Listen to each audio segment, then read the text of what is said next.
llama la serie de los bloques textiles. Está la serie de la pradera, esta segunda tanda de obras que Wright hace en la década de los 20, explora otra cosa, explora con bloques prefabricados que él mismo manda a hacer y le llama los bloques textiles, y vamos a ver modernización técnica, porque vamos a ver a Wright evolucionando hacia el hormigón armado, hacia las posibilidades del hormigón armado. ¿Sí? Entonces, en esos dos aspectos es donde lo vamos a ver principalmente. No vamos a ver grandes diferencias en la espacialidad entre el Wright de la semana pasada y el Wright de esta semana. Entre los aspectos espaciales es más o menos lo mismo. Y lo primero que les voy a mostrar es esta obra, que queda un poquito cabalgando en el proyecto con la etapa anterior. Es el Hotel Imperial en Tokio. El Hotel Imperial estaba ubicado, bueno, nada, en la ciudad de Tokio, al lado del Palacio Imperial. Entonces, ya la condicionante del terreno de esta obra, ¿no?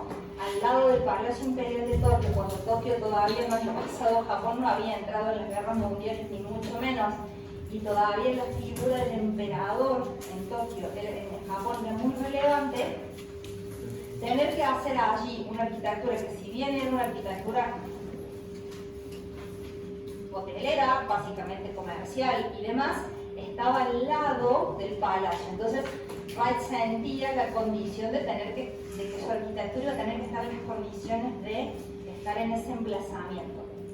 Y dice luego allí, el hotel se inaugura en 1922, 1600, bien, Estoy pensando en la clase de la tarde, en el barroco, si se hubiera inaugurado en 1622 estaríamos por acá. 1922, y en el 23, no hacía ni un año que estaba inaugurado, vino uno de esos sismos que son propios de Japón, y el hotel que Wright había hecho en hormigón armado es una de las pocas estructuras que sobrevive al sismo. Por esta condición del hormigón armado frente a toda la arquitectura japonesa, que tiene más como esta construcción en madera y demás, aunque flexible y demás, el sismo fue muy fuerte y el hotel sobrevivió con desajustes mínimos que fueron reparados en el poco tiempo. Entonces, después también se creó como una mítica allí, ¿no? De que esa obra había sobrevivido, entonces había como un valor extra en que era una de las pocas arquitecturas que había sobrevivido en Tokio a ese gran sismo del 23. El espacio se los voy a mostrar porque después de que había armado esto, saqué las otras imágenes que tenía porque encontré una reconstrucción 3D. El hotel fue demolido en 1967. ¿Demolido por qué? Por el sismo claramente no, porque ya lo había sobrevivido y había demostrado su capacidad el hotel para mantenerse, sino por pura especulación. ¿Sí? Fue demolido por la misma empresa del Hotel Imperial y ahora hay una torre así, una torre de cristal que es el nuevo Hotel Imperial. Mucho más grande y extremadamente moderno en los términos de la arquitectura de 1960, fines de los 60, principios de los 70. La arquitectura de vidrio, bla bla bla, ¿sí? Que en todo caso nos entraría, si queremos retomarlo, cuando estemos por allá por las últimas unidades antes de cerrar el año.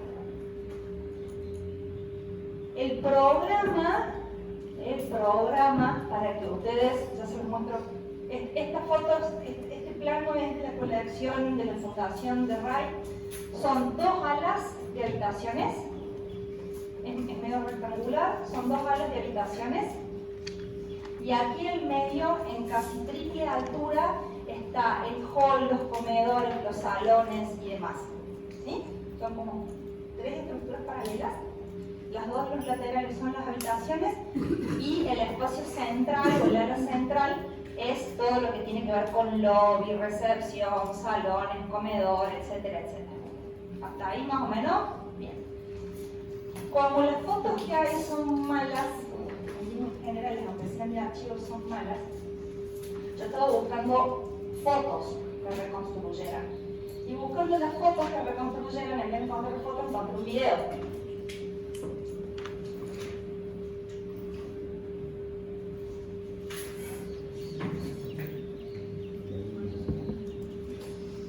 Lo voy a saltar de pedacitos. ¿Por qué no pasa? No,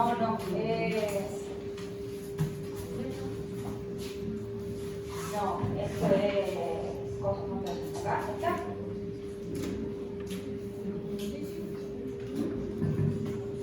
Gracias. Ahí va, ahí se ve. Lo voy a hacer saltar porque dura 13 minutos, entonces le voy a ir mostrando de pedacitos, porque si no vamos a aburrir bastante. Eso es un 3D. Si no se quieren pensar lo que pueden hacer con un 3D, no es la realidad. El 3D se pudo hacer con esta calidad porque estaban los planos originales en el archivo de Japón, como en el Departamento de República o algo así en Japón. Estaban todos los planos, más lo que estaba en la Fundación de Red, más las fotos que había, aunque fueran en blanco y negro, que permitían ver los detalles y demás.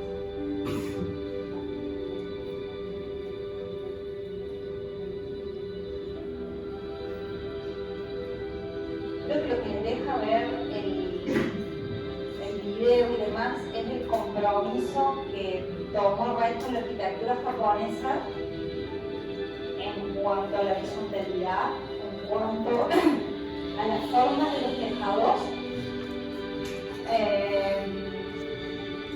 en cuanto a la regularidad con la que piensan los japoneses su arquitectura a partir de modulaciones que tienen ellos ancestrales, y lo combinó con los aspectos que eran propios de la arquitectura de Rai, como el ladrillo, ¿no? Como veíamos en la casa Robin, el ladrillo enriquitado, los elementos decorativos en piezas premoldeadas o de hormigón. Y por detrás como el níquel, estructura de hormigón armado.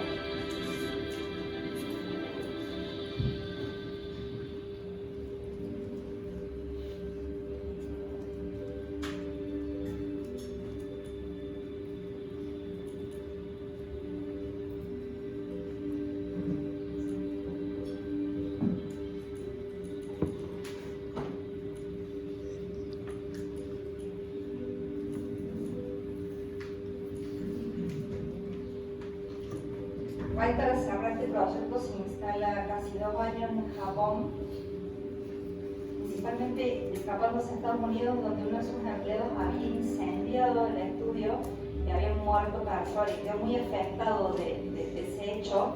Entonces él se va un tiempo a Japón, allí se instala y me parece que ahí es donde termina de comprender la esencia de la cultura japonesa, ¿no? Estando instalado allí viviendo, termina de comprender, ¿no?, este manejo del agua, los reflejos, la integración con el paisaje, es esa minuciosidad del jardín japonés, ¿no?, que tiene tantos elementos delicadamente articulados que apunta a todos los sentidos, a los perfumes, al dinamismo del agua y el concepto. Yo quiero la textura de hormigón, si alguien me la chorrea, lo que necesitaré una cosa.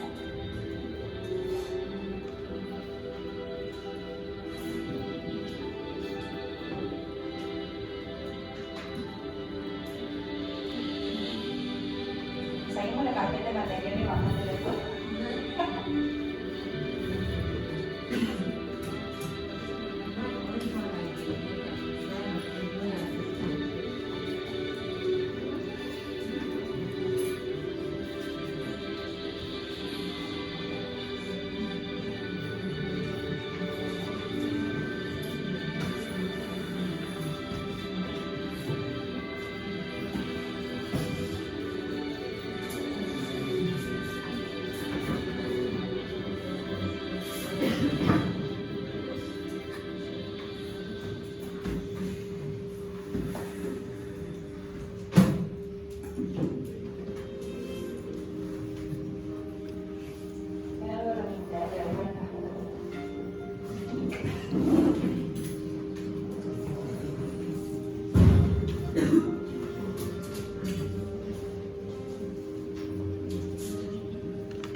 va en el comedor.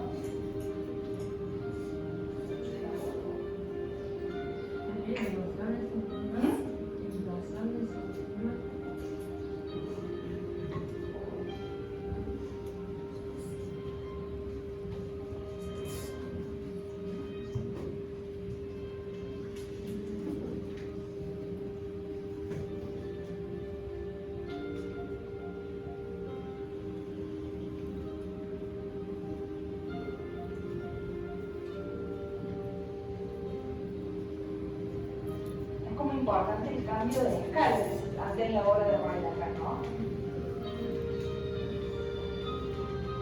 Porque siempre hemos visto con viviendas o demás. Vemos que algunas de las habitaciones están por acá al final. El otro comedor.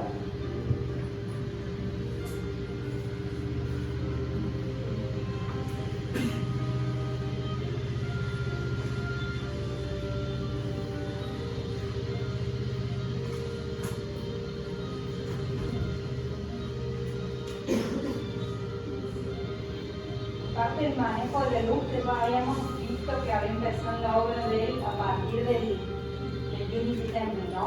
Esa búsqueda de la luz y esa búsqueda de luz cenital e indirecta que para él había empezado como exploración en esa obra que vimos la semana pasada.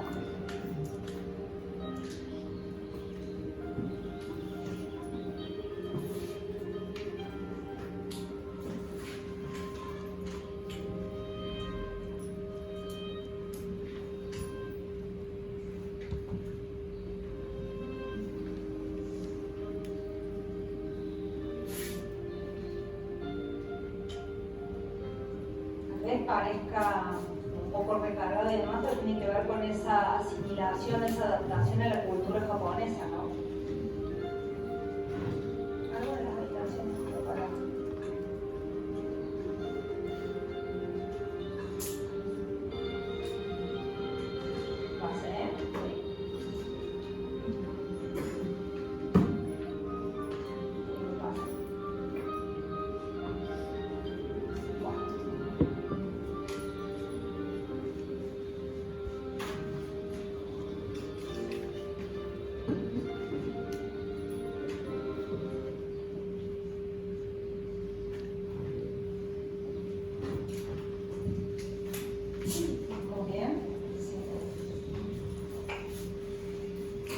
Entonces,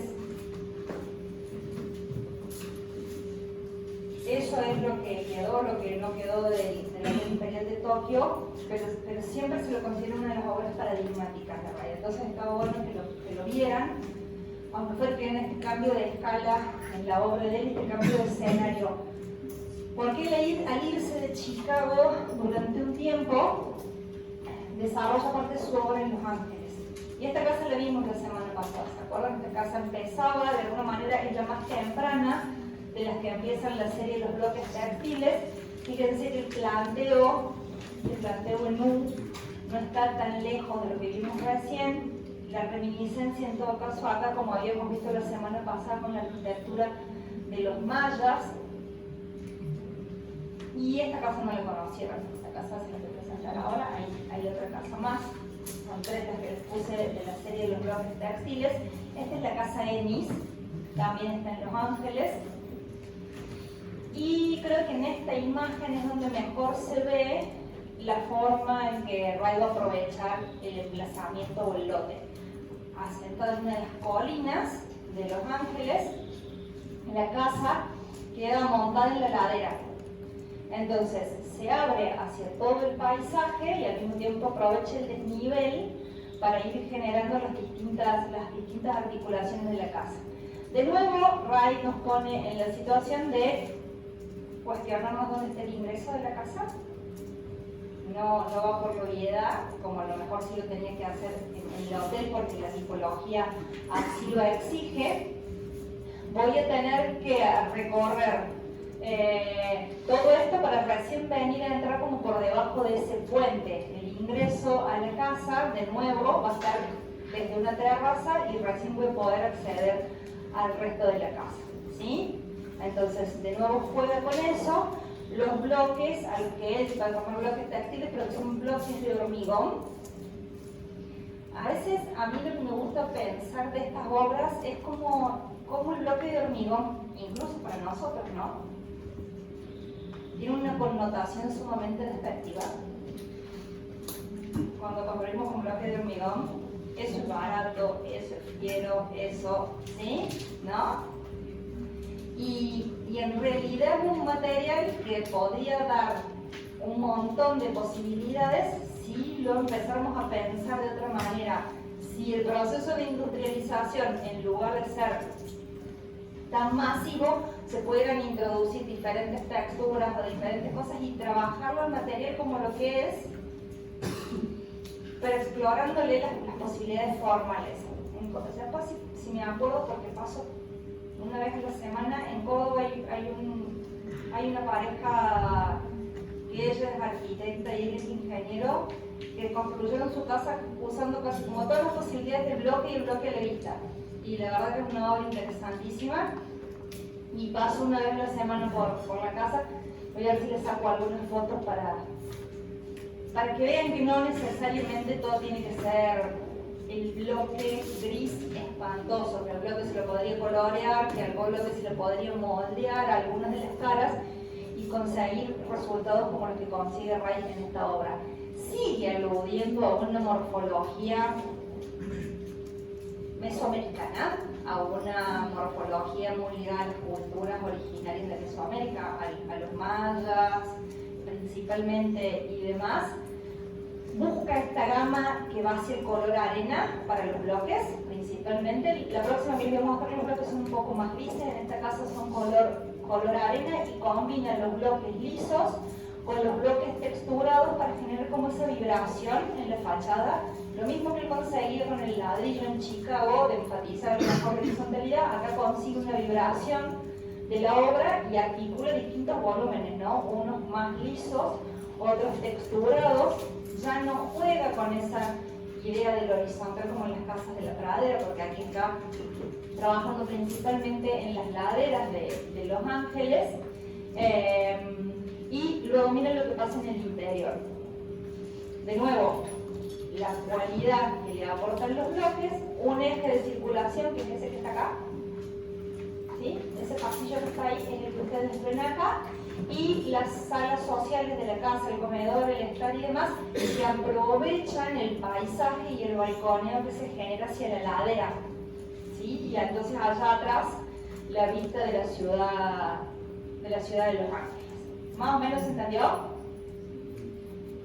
En esta casa, en la casa Stoller, también en Los Ángeles, que es casi la última de la serie de los bloques textiles, de nuevo va a aprovechar el emplazamiento, va a aprovechar la ladera con una morfología a lo mejor menos obvia, porque el terreno no tiene tanta pendiente y porque la intención no es marcar tanto la presencia de la obra, sino que mezclarse más con la naturaleza, incluso generando algo que después va a pasar mucho a los seguidores de Wright en Latinoamérica, que empiezan a hacer la articulación de medios niveles para el acceso a la casa con jardines, con pequeños jardines.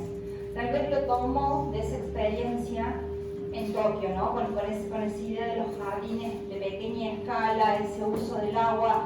Cuando veamos la obra de los uruguayos principalmente, que va a ser dentro de la segunda clase de la próxima unidad, les voy a tratar de traer esta imagen de vuelta, porque los uruguayos son tal vez los más pregnados por la obra de Wright dentro de Latinoamérica. Aquí lo que voy a hacer es que voy a tener que ir subiendo para acceder a la casa a través de estos jardines. Los bloques están tratados con otras impresiones, pero con la misma técnica. Y de nuevo usa esta especie de galería para vincular los espacios y dar esa relación con el exterior. Fíjense que estas fotos se las puse en blanco y negro porque estas casas han sufrido numerosos destinos. Entonces por ahí las fotos más viejas son las que permiten entenderlas con el mobiliario de la época, poco la forma de uso del espacio en esa época, ¿sí? Aquí es difícil ver quién le gana a quién, cuáles son las influencias y demás, ¿no? Hay que ir y venir entre ese pensamiento americano y ese pensamiento japonés que se mixtura de esa forma en la obra de Wright, ¿sí? Entonces, con este paquetito de estas 4 obras de Wright, nos quedamos de alguna manera completando las 2 series, la serie de la pradera y la serie de los bloques textiles, que serían las que corresponderían a este periodo de la formación de la modernidad. Luego veremos otro Wright, que evoluciona de otra manera hacia ahora, principalmente de otra escala también, va a dejar prácticamente la escala doméstica para cambiar a otra escala de proyecto. Bueno, a este señor lo vimos haciendo poquita cosa la semana pasada, ¿no? Apenas se los introduje y les dije que aparece en escena Le Corbusier. En realidad es familia suiza, o nació en Suiza, su papá dijimos, lo habíamos hablado de que era relojero, de estas cosas como típicas del imaginario perfecto del suizo, ¿no? Él no completa sus estudios, sino que se va moviendo de estudios en estudios y de esa forma casi completa su formación. Y entonces, él trabajó y estuvo cercano a Tony Gamier, el de la ciudad industrial. Trabajó ya casi formalmente con Auguste Perret, el de las obras de los garages y demás, el que introduce el hormigón armado prácticamente, y de allí tomará gran parte de lo que él hará a nivel tecnológico. Y también trabajó con Peter Behrens, aquel que había hecho la fábrica de turbinas, ¿se acuerdan? Lo vimos la semana antes. Lo vamos a ver principalmente en este Le Corbusier, porque todos ellos han ido evolucionando y han ido experimentando distintas cosas a lo largo de su vida y han sido todos bastante longevos. Entonces, en cada uno de ellos hay muchas etapas, ¿no? Como creo que nos pasaría a todos en una carrera de arquitectura larga. Uno no va a hacer lo mismo desde que se recibe hasta que está, porque va cambiando la época, van cambiando los gustos, van cambiando las demandas de los clientes, ¿sí? Y va cambiando la propia expresión de cada uno de nosotros. Entonces, como vimos recién con Wright, vamos a ver también una evolución luego en la obra de Le Corbusier. Lo que vamos a ver ahora en esta etapa temprana de Le Corbusier es principalmente la evolución de la idea de dominó, por eso les puse la evolución de un concepto, la evolución de la idea del dominó, y a dónde va a ir caminando con su proceso de modernización formal. Cuando ustedes, si tienen 10 minutos en algún momento de sus vidas ahora prontas, busquen las obras tempranas de estos arquitectos. Y yo cuando veo las obras tempranas digo, si estos terminaron siendo los arquitectos que son, creo que cualquiera terminaron. Las obras primeras son súper atadas al canon de la época, son casitas academicistas, son obras con poco valor. O sea, realmente en ellos hay una evolución, una búsqueda personal que los lleva a esto, porque con lo que se formaron o sus primeras obras no descollan en nada, no se manifiestan como los arquitectos que fueron a hacer luego en ninguna de esas obras. Creo que en el que más se nota eso es en Mies Van der Rohe. Obras que uno realmente ni muestra, pero unas casitas que son hasta georgianas, una cosa.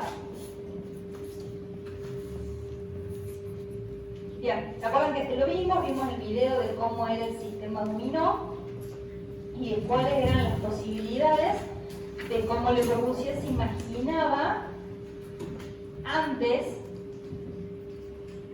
de la Primera Guerra Mundial,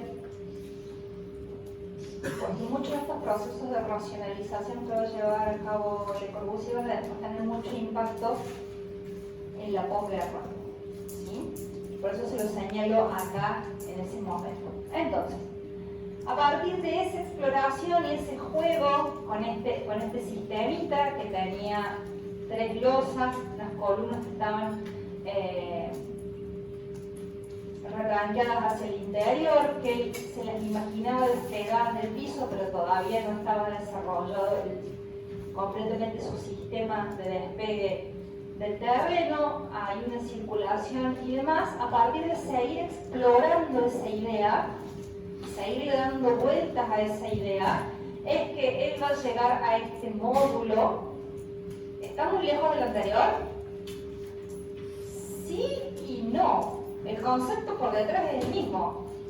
Losas, columnas puntuales, principalmente siempre en el exterior, tratando de dejar el interior del espacio libre de elementos estructurales, y la circulación puesta en un lateral. Casi lo mismo, o evolucionando el concepto de dominó. Entonces, a partir de esto, seguir dándole vuelta a esto, él va a conseguir desarrollar un concepto que es la casa Citroën. Ahí es como un juego de palabras. ¿Vieron cómo Le Corbusier miraba el automóvil y el avión? Como las máquinas de la modernidad. La casa se llama Citroën. ¿Cómo suena? Citroën, me dijiste vos, y así suena. O sea, esa idea de poder empezar a pensar en la máquina de habitar, que es un concepto fundamental, ¿no? La máquina de habitar la casa. Entonces ahí está esa exploración, ese juego de palabras, y él desarrolla, a partir entonces de esa idea del dominó, la cierra, la completa y demás, y arma este prototipo de vivienda, que es la que se llama así, Citroën. Por acá hay un 3D de incluso cómo se imagina otro acceso a esa terraza, ¿no? Ya como un croquis, y la escalera metida por dentro, ¿no? Acá faltaría un muro de cierre que lo va a provocar luego en el interior para que la escalera quede contenida, y la terraza que tiene acceso desde el exterior. Y va a salir a vender su idea, como hace cualquiera que tiene una idea que cree que se quiere producir en serie. Y entonces va a conseguir que un industrial en la ciudad, en la zona de Presac, le compre la idea para construir unas viviendas, un conjunto de viviendas en Presac. La idea es del 22, la concreta en el 24. Fíjense cómo va articulando estos bloquecitos, generando espacios verdes entre medio, los va agrupando, casi como pensar en agrupar, siempre con ese concepto de que el módulo fuera agrupable y que de esa manera constituyera tejido urbano, de alguna manera, ¿sí? De que su propio módulo pudiera ser ciudad. Ese era el concepto que está por detrás. Entonces, acá este proyecto, y acá hay algunas de las casas que él consigue materializar con la idea de esta cosa de Citroën. ¿Qué aparece o qué empieza a madurar con respecto a la idea anterior? Le empieza a despegar mucho más el suelo. Esos bloquecitos que eran como unos daditos que estaban en el bloque dominó, los hizo formar parte de las columnas que pasaban, y empieza a explorar esa idea del pilote o el pilotis, que va a ser propio de la obra de Le Corbusier, que despega su arquitectura del suelo y que solamente llega al suelo con lo que tiene que ver con servicios y demás que le son indispensables. Si no, su arquitectura sería casi toda como flotante. Las ventanas horizontales, las terrazas por acá arriba, que son lo que estaba buscando en esta morfología, sí, prácticamente llega al producto tal cual se lo había imaginado en el primer momento. Le Corbusier se instala en París, y en París, a través de Le Corbusier también pintaba, tenía una gran actividad artística, y esa actividad artística y cierto núcleo cultural con el que se vincula le permite conocer y hacerse amigo de muchos pintores. En en París, ¿no? Y a partir entonces de esos vínculos, algunos de estos pintores con los que él se va a relacionar, le van a pedir que le construyan cosas. Y ese es el caso de Ozenfant, que le pide en un terrenito muy chiquito en París, fíjense lo que es el terrenito, miren lo pequeño que es el terreno, e incluso no solamente es pequeño, sino que es irregular, le construye una casa de estudio para pintar. Entonces Le Corbusier toma parte de lo que ya estaba trabajando, pero lo tiene que adaptar claramente a ese lote. Ya no es tome el terreno vacío y ponga las casitas donde quiera y como quiera, sino métese en este terrenito con un montón de condicionantes en París y resuelva desde acá. Entonces, lo que va a hacer es el volumen de abajo que está ligeramente retranqueado, un volumen de habitación, un segundo nivel que tiene que ver con la habitación, con la forma de vida, ¿no? O sea, con el dormir, comer y demás. Y en el último nivel, acá, instale el estudio, con las demandas que tiene un estudio de pintura, ¿no? Que la luz sea natural, pero a la misma vez sea indirecta, todo lo que se pueda. Entonces le genera en esta esquina esos paños vidriados y luego apelando al lenguaje industrial, ¿no? Que tienen, las fábricas tienen generalmente esos techos que se van provocando así como en un zigzag. En estos zigzag pone las ventanas y arma un cielo raso de vidrio en el interior para ocultar esto, ¿no? Esto lo oculta con un cielo raso de vidrio y le permite esa luz natural, indirecta, casi permanente durante todo el día. Ideal el espacio para pintar. ¿Por qué acá está un hueco? Ustedes tienen el PDF y acá no hay un hueco. ¿Por qué yo no se los mostré todavía? Porque a todas estas obras les pasó la vida por encima. Y algún criminal desarmó ese serrucho que tenía que ver con esa impronta industrial, le puso una losa acá arriba y se hizo un jardincito, una terracita. Así que esto no existe más ni como sensación espacial. Esa esquina, ese casi cubo que parece desmaterializarse en la esquina, no existe más. Ahora son dos ventanas y una losa. Por eso también intento siempre como mostrarles fotos viejas, porque es la única forma de explicarles la idea que subyace en estas arquitecturas. Entonces, ven que la obra está más o menos, esto tenía dos puertas, acá le pusieron otra ventana, la esquina se armaba con dos puertas, le pusieron otra ventana, las ventas más o menos estarían, y esto está totalmente desvirtuado. ¿Sí? En la casa Ozenfant también tengámoslo presente cuando pasemos a México y veamos la obra de Juan O'Gorman, gran discípulo de Le Corbusier, haciendo cosas no muy lejanas a estas. En el año 26, Le Corbusier va a madurar ese concepto que venía evolucionando y va a definir claramente los 5 puntos de la arquitectura en los que se basa casi toda su arquitectura. Uso la palabra paradigmática, toda su obra paradigmática, porque después habrá un Le Corbusier anómalo en todo caso, ¿sí? Usando las palabras del texto de Sarah Williams, ¿sí?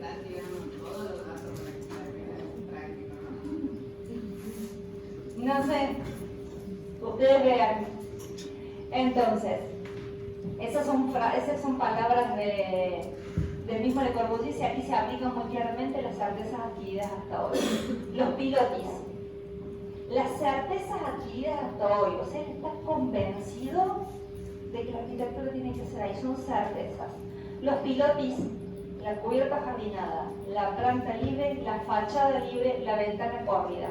5 puntos.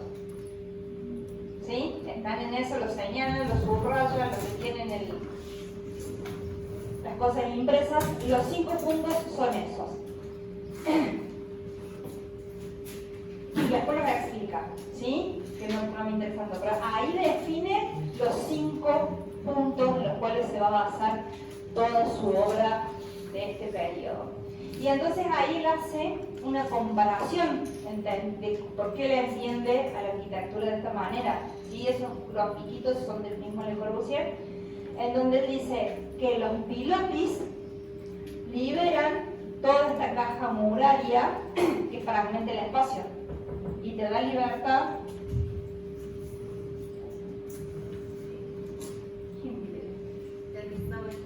Me parece que no era acá. Si lo querés leer. ¿Habla 18? ¿Al lado? No sé, pero nosotros...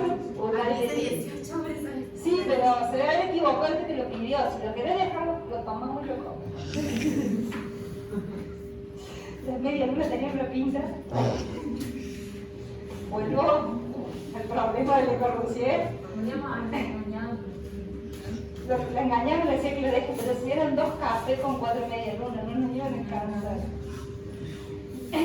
La ventaja del pilotis, entonces, me libera de los muros, me libera de las condicionantes de llevar las cargas al suelo por elementos continuos y los llevo por elementos puntuales. ¿Sí? Luego, ¿qué dice? La cubierta jardinada. Ante esto, que era la cubierta tradicional a 2 aguas, él dice aprovechemos este espacio para incorporar verde. Les aviso para que no se me pongan, no se entusiasmen de más, lo veía como una posibilidad de incorporar verde y no como un elemento de arquitectura bioclimática, no para mejorar la temperatura de las losas y de la casa, lo veía simplemente como un elemento paisajístico, Le Corbusier. Porque a veces si no le ponemos cocardas a los arquitectos que no les corresponden. Entonces todavía acá no hay un pensamiento de bioclimática y de mania, hay calentamiento global y todas esas cosas que nos preocupan ahora. Él lo veía como una forma de mejorar la condición paisajística y la condición de que cada persona, que aunque fuera en un lote pequeño, pudiera tener un pedacito de jardín, un espacio verde propio, una expansión en su propia casa. Piensen que muchas casas estaban en terrenos muy chiquitos como la de Osenfant. La casa de Osenfant no tiene verde. La que vimos recién no tiene ningún verde, ¿sí? Más que la de la vereda. Entonces, esa posibilidad pensaba Le Corbusier al hacer esto. Al mismo tiempo, como llevaba la casa sobre pilotis, él plantea esta otra. La mayoría de las casas de fines del 19 y principios del 20 estarían en este medio nivel enterrado, donde se usaba para servicios y demás de la casa. Él al despegarla a la casa elimina eso. ¿Qué otra cosa dice? La planta libre. Y este es el dibujito de lo que él entiende con la planta libre. Esta disposición me obliga, para que los muros sean portantes, a seguir prácticamente con una correspondencia de los muros en casi todos los niveles. ¿Sí? Es lo que dice que si yo tengo los pilotis, adentro tengo libertad para poner los muros y los cerramientos donde quiera, porque el problema de la estructura está subsanado, está solucionado con los pilotis. Después dice la planta libre, después dice la fachada libre y la ventana corrida, y ahí hay como una correlación, porque él dice que la fachada libre, que es este dibujo, es si yo meto las columnas un poquito adentro, tengo la posibilidad de que la fachada quede liberada de esa condición de elementos portantes y pueda poner estas ventanas corridas que él quiere poner. Como que estos 3 gráficos van casi juntos, porque esas 2 ideas de la fachada libre y la ventana corrida forman como una unidad prácticamente, ¿no? Esta casa me obliga a tener ventanas verticales para no quitarle demasiada condición portante al muro. y me lleva a un espacio que se percibe de esta manera, con ventanas chicas y mucha más oscuridad. En cambio, él dice que al poner la estructura ligeramente hacia adentro, yo puedo tener una fachada libre, ¿no? Donde no haya ningún elemento que tenga que ver con lo estructural, y que luego la ventana corrida, porque no tiene ninguna interrupción en el elemento portante, me va a generar esta condición de iluminación en el interior, o esa espacialidad. ¿Entendieron los 5 puntos? ¿Los tenían al menos enunciados en su cabeza de algún otro lado? Sí. ¿Comprendidos y explicados? Ahora sí, están comprendidos y explicados. ¿Qué es lo que él piensa por lo menos? Solemos aprenderlo de memoria sin pensar. Para mí eso es lo interesante de esta gráfica que él mismo hace. Repetimos los puntos como loros. Yo los repetí como loros muchos años en mi vida, hasta que recién con qué es lo que él entiende que cambia de la arquitectura tradicional, uno puede comprender cuál es el valor en ese tiempo de los 5 puntos. La idea cristaliza básicamente en esta obra, porque yo no quiero pisar la próxima, que es la que seguramente ustedes más conocen, porque yo la próxima es la madurez de la idea. Si yo acá les estoy diciendo que es la evolución del concepto, la otra es la madurez, que es la casa David Sawa. Esa ya es la madurez de la idea. En el medio, cuando está evolucionando el concepto, aparece esta obra, que está en las afueras de París también, que es la Villa Stein de Mossy. Un terreno raro, para arrancar, un terreno raro. Un terreno entre medianeras, o por lo menos está definida sus medianeras, muy profundo y relativamente angosto para la profundidad que tiene el lote. Entonces, las fotos de época son geniales porque ese es el autito real con el que Le Corbusier piensa en la casa, ¿no? O sea, en ese tiempo esa es la movilidad que él se imagina. Entonces, lo primero que hace en esta condición, como les dije, de un lote tan profundo y tan angosto en relativo, es no pone la casa adelante. Esta es otra lección que pasará cada vez que se pueda, sobre todo con dos discípulos de Le Corbusier que son argentinos, con Kurchan y Ardoy, pasar a Argentina, básicamente sigue algunas de las obras de Kurchan y Ardoy. Tiene la casa allá atrás. Y acá adelante deja solamente una cuestión que tiene que ver con los portones y con el servicio y demás. Pero la casa está allá atrás. Si nos acercáramos a la casa, la idea de los pilotis no es tan evidente todavía. Está,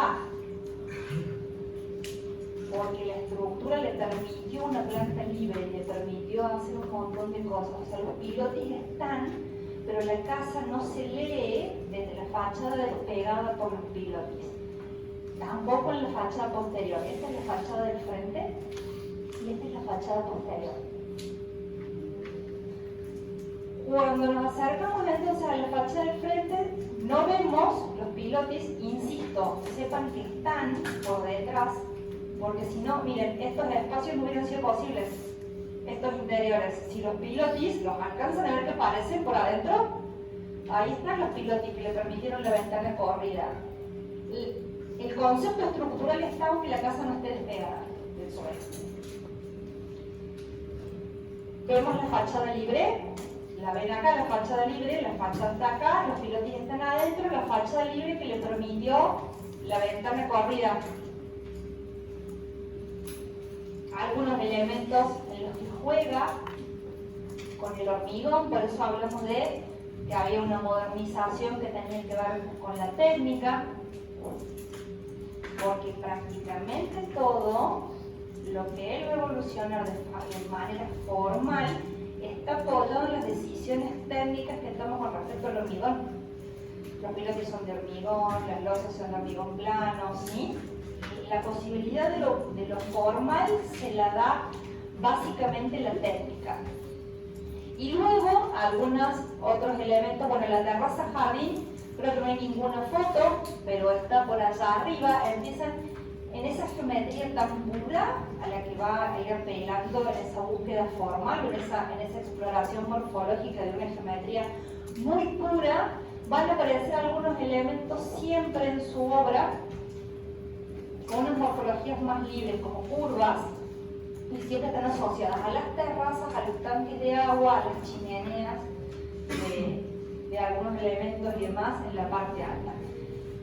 Empiezan a aparecer también estas escaleras en las que él enfatiza esa condición prácticamente de ponerlas exentas y que luego van a ir a parar a otra idea de Le Corbusier, que es la rampa.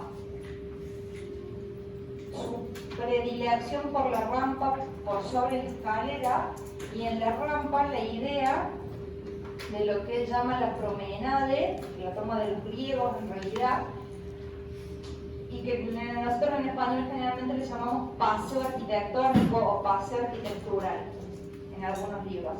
Viene Le Corbusier, ya lo vamos a ver en la clase que viene cuando veamos en realidad cómo cristaliza todo también a partir de los Siam y demás. Le Corbusier se pasa en la Acrópolis de Atenas,